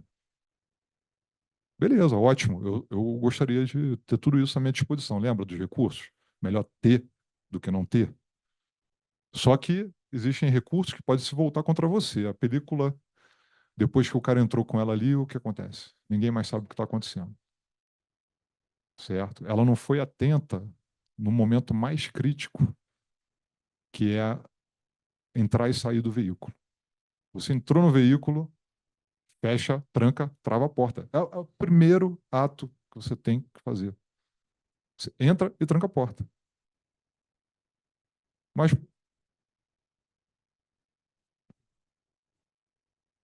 pior ainda, né? É. Então, Nesse caso aí, ele não conseguiria. Não não, porque pro conseguiria. pessoal do Zoom, né? Não sei. Eu acho que é útil. Pro pessoal de casa que tá Então, acompanhando. ali no caso ali, tem carro que tem abertura das quatro portas. E tem carro que tem abertura só da porta do motorista. Se o carro dela fosse só a porta do motorista, ele não ia conseguir entrar no carro, Sim, né? exatamente. Mas aí, aquela conversa que a gente falou, vamos conhecer o nosso equipamento, certo? Exatamente. Você tem que conhecer. Vamos conhecer o nosso equipamento, Tem que destrinchar aí a situação aí. entendeu? Ela não conhece o equipamento dela, ela não tem condutas salutares, a maior parte da população é assim, né? E o perpetrador ele se especializa nisso, né? Os predadores são assim. Aqui passa a manada de búfalo, aqui passa os peixes. É ali que ele fica. O predador ele não fica correndo atrás de. Ele fica parado num lugar. Quem já fez caça também sabe. O caçador planta num lugar e fica esperando passar a caça. Se ele ficar andando pelo mato, espanta tudo, foge todos os bichos, não estão nem aí. Os bichos são atentos, nós não somos.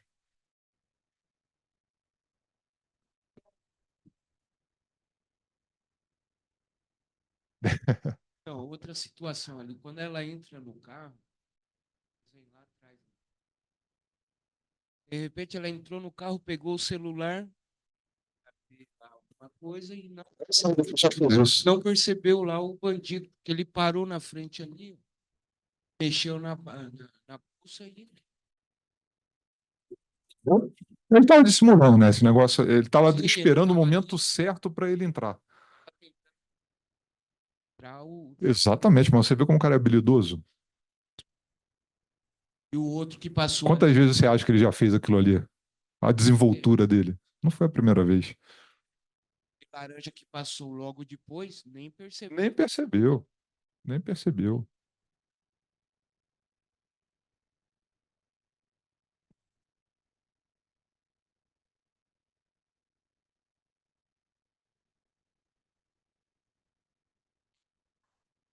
Volta um pouquinho aí. Nada. Aham. Ó, aí ele sai lá de dentro do estabelecimento. É, Aí a dona do estabelecimento comercial vai sair agora, meio desesperada. Acho que ela vai alertar. Desculpa. aham. Quer ver, na hora, ó, ela sai procurando o que está acontecendo. Ela sai para olhar Ela, ele. ela, ela sai Ela sai para procurando olhar ele. ele, E porque aí, ela achou ele, ela achou ele ele estranho. Aí suspeito. ela vai lá avisar. Quando ela vai avisar, sai outro cara lá de dentro do outro, que é o comparsa. Tá vendo o comparsa? O comparsa viu que ela se afastou e ele vai saindo rápido para ir embora lá. Quando ela volta, o cara sai correndo. Eram dois lá Você dentro. entendeu? Então, olha só. Você percebeu que ela foi atenta, ela percebeu um, mas ela não percebeu o segundo também? Entendeu? Eu acredito que ela foi atrás dele porque, como ele estava mexendo na bolsa, ela achou que ele pegou alguma coisa, né? E então, assim, viu os níveis de atenção? Quem é dono de lojinha, assim, que vende coisas e tal, tem coisas no mostruário, é muito atento a isso, né? Porque sempre tem alguém entrando lá para roubar alguma coisa. Mas quem não, a maior parte das pessoas não é. Anda assim, como essa moça, né? Então, muita atenção. A gente tem momentos críticos. Entrar e sair do carro, entrar e sair de casa. Hoje os carros, quase todos os carros, né? Você abre o carro pela chave, aí ele dá aquele, às vezes, alerta de luz e sonoro. Isso aí também é uma dica pro perpetrador, né? Porque se ele não sabia exatamente em qual direção você iria, em qual carro você entraria, a partir desse momento ele já sabe. Opa, ela vai entrar naquele carro branco ali. Aí ele já se posiciona de uma forma melhor, aumenta as chances dele. Então isso é ruim. Recentemente troquei de carro, aí eu vi lá que o meu carro, assim que eu virava a chave, ele já acendia o LED da lanterna. Aí eu perguntei lá pro cara Da concessionária, eu falei assim, tem como desativar isso aqui? Eu não quero que acenda o LED da lanterna quando eu só viro a chave, né? Quando você dá, sem dar a partida do motor, mas gira para o painel acender. Não, não tem. Eu falei, mas eu não queria. Eu quero entrar e sair sem. Não, não, não tem mais essa possibilidade. Beleza, os carros são feitos para quê? Para a Europa, para a Suíça. Não é feito para o Brasil. Então, pode passar isso aí, pode passar. Isso aí é outro interessante. Ó, entrada e saída do carro. Ó o outro lá.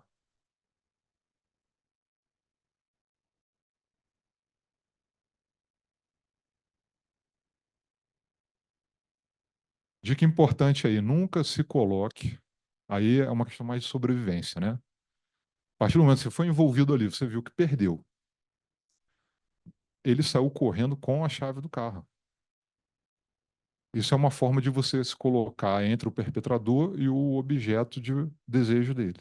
Isso pode aumentar a violência. Tá? Uma pessoa preparada para essa situação teria jogado a chave para um lado e andado para o outro. Tá? Isso seria uma janela de oportunidade para N coisas, para fugir ou até para reagir se fosse o caso. No que o perpetrador abaixasse para pegar a chave, era uma janela de oportunidade para você e você não estaria entre ele e o objeto de desejo dele. Porque ele queria a chave, ele correu atrás porque ele precisava da chave. Ele poderia ter atirado nele. Muitos perpetradores fazem isso, instintivamente. Putz, fugiu. Pá, já dá o tiro. Eles não têm nada a perder, para eles é normal. Eles já dão um tiro. Certo? Então, nunca se coloque entre o perpetrador e o objeto de desejo. Vamos sempre nos preparar aí para esse tipo de situação. Pode pôr o próximo aí.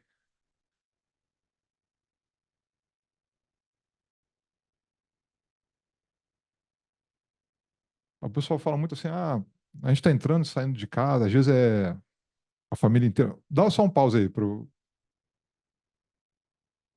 família inteira, né? Aí tem criança e tal.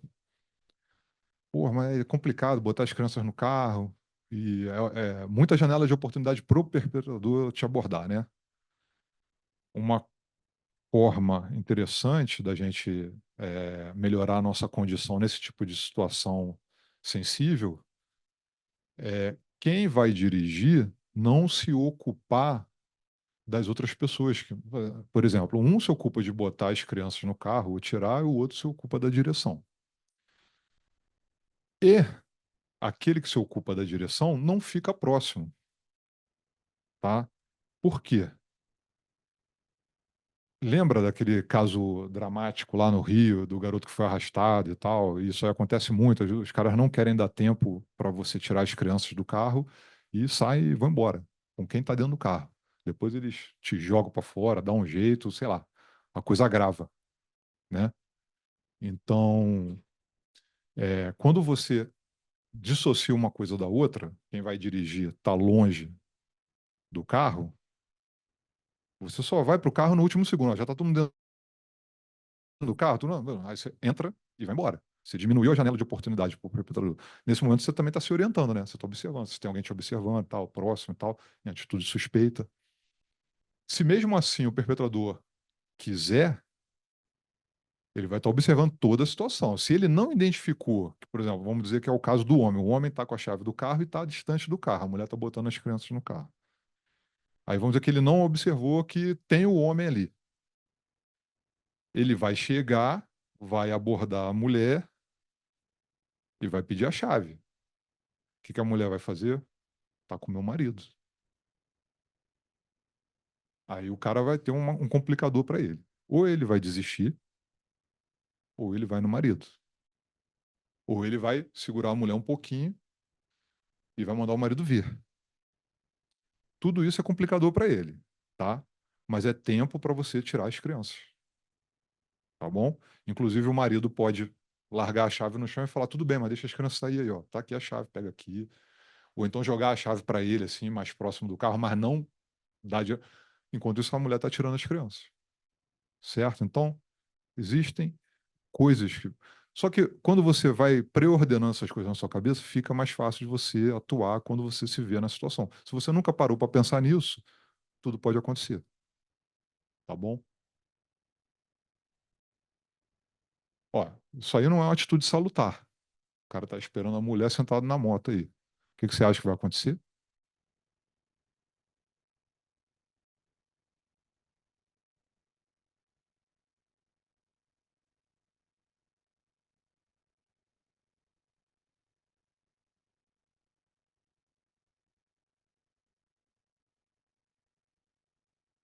Aí reclamando do cara, você chegou tarde, estava onde? Tá com bafo de cerveja, sei que, né?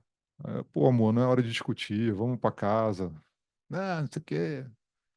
Aí, ó, pronto, foram abordados.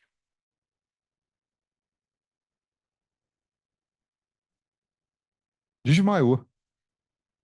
Ou teve um ataque cardíaco, né?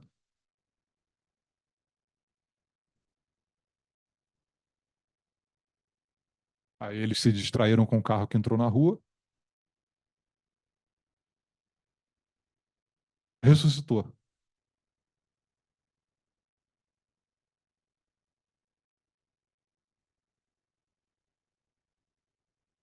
E a mulher ficou brava. Aí o cara já tá pensando, ufa, hoje não vai ser comigo, né? Ainda bem que apareceu esse cara aqui para tirar o foco de mim. Ele era policial. Se os indivíduos identificam ele como policial, ele estava ferrado. Ele criou uma janela de oportunidade, fez uma obediência controlada, simulou um piripaque, se preparou ali para se defender, né?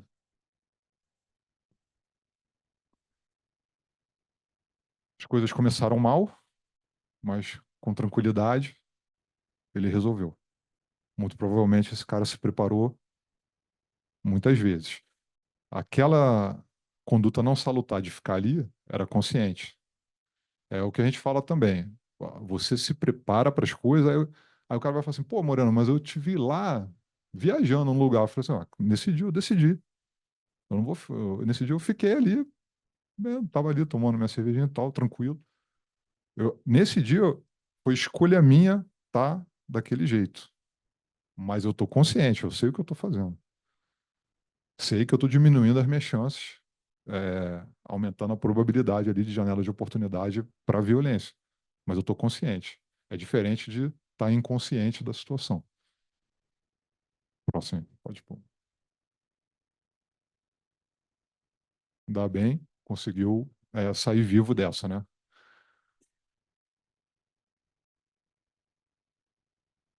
Entrada e saída de casa, né? A fera ali, ó, tá vendo o cachorro ali no canto?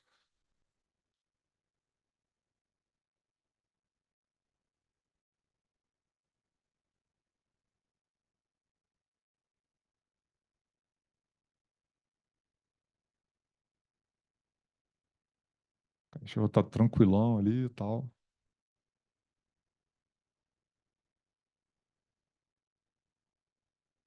olhando pro céu, vida boa, ração premium.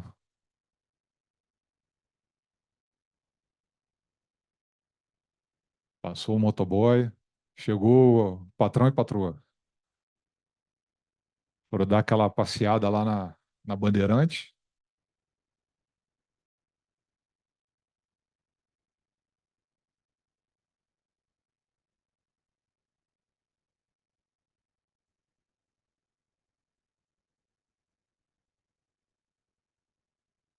Não se coloque entre o perpetrador e o objeto de desejo.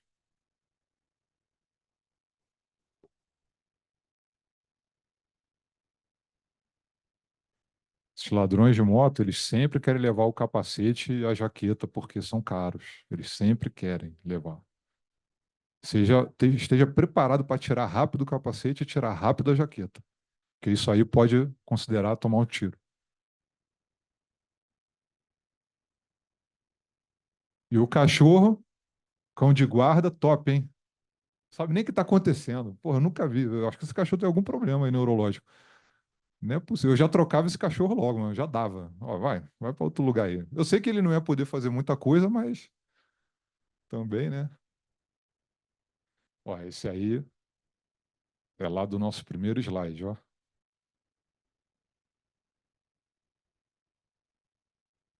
Cidadão voltando do trabalho lá, voltando? Que hora que é ali, ó? 21h43.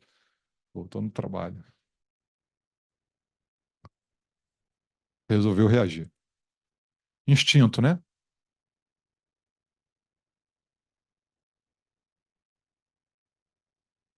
Pessoal do bem. Não sei o desfecho da ocorrência, mas muito provavelmente morreu. Tá? As facadas que ele tomou ali, aonde tomou, é morte. O rapazinho que vem daqui e que dá mais facadas nele, você vê que ele visa essa região aqui, né? Pega a subclávica ali, alguns segundos, não dá nem minuto.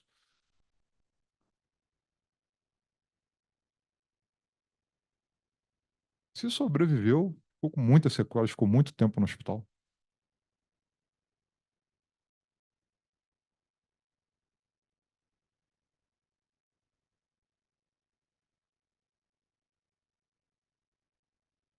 Nunca estão sozinhos. Mais de 80% não está sozinho, mais de 80% está armado. Certo? Dando nossa hora? Podemos. Vamos abrir para as perguntas.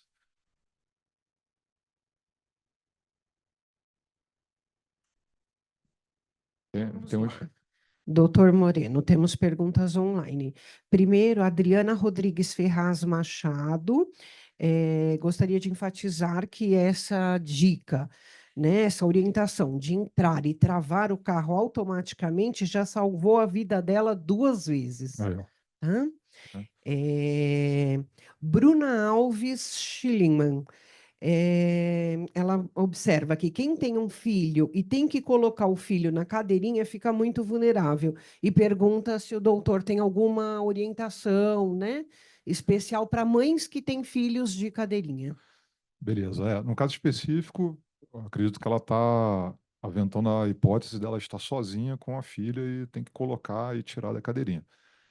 Tem que estar atento e tem que ser rápido e lembra da obediência controlada. A gente pega, tudo bem, vou dar o que você quer e tal, mas deixa eu tirar minha filha e vai tirando a filha antes de dar a chave para ele, né? Vai tirando a filha. Deixa a chave cair no assoalho do carro ali, né? Vai verbalizando, falando para ele o que está acontecendo. Poxa, eu preciso tirar minha filha. Ai, você me assustou, caiu a chave aí e tal. E vai tirando, né? Vai fazendo aquela obediência controlada, criando a condição para melhorar a tua situação ali. Josenildo dos Anjos Francisco. Parabéns, doutor Moreno, pela abordagem.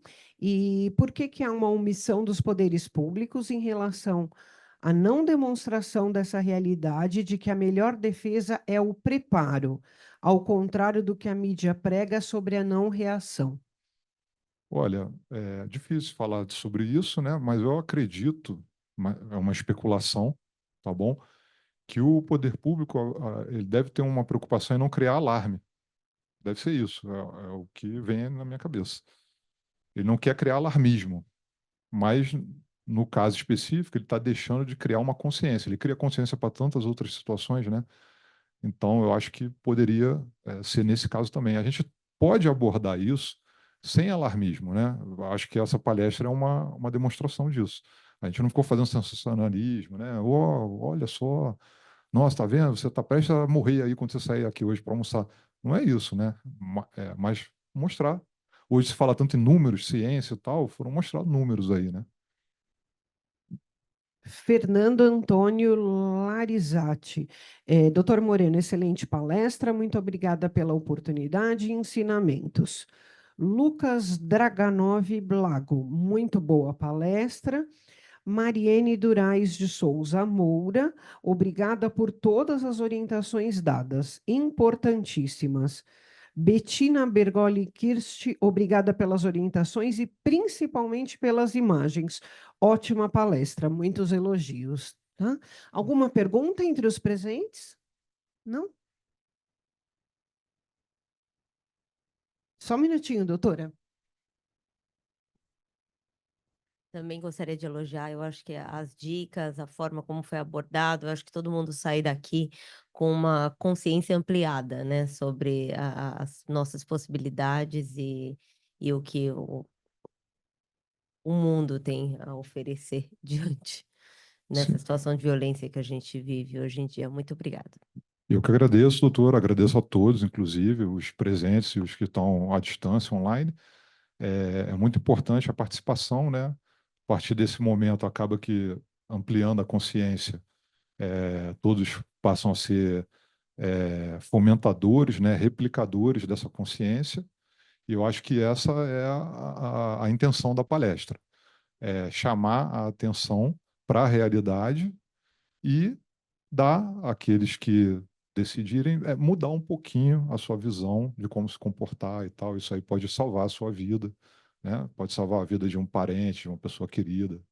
Então, eu acho que é interessante por conta disso. Por isso que eu me disponho a fazer esse tipo de palestra. Tá bom? Muito, muito obrigado a todos. Muito obrigado a Imag, Ariete. Então, eu também agradeço a doutora Marisa Santos, né, desembargadora, nossa diretora da IMAG, pela oportunidade de tratarmos um tema tão importante. Agradeço ao doutor Moreno, né, pela disponibilidade de vir, a todos aqui presentes e aos que nos assistiram pelo Zoom. Muito obrigada. Obrigado.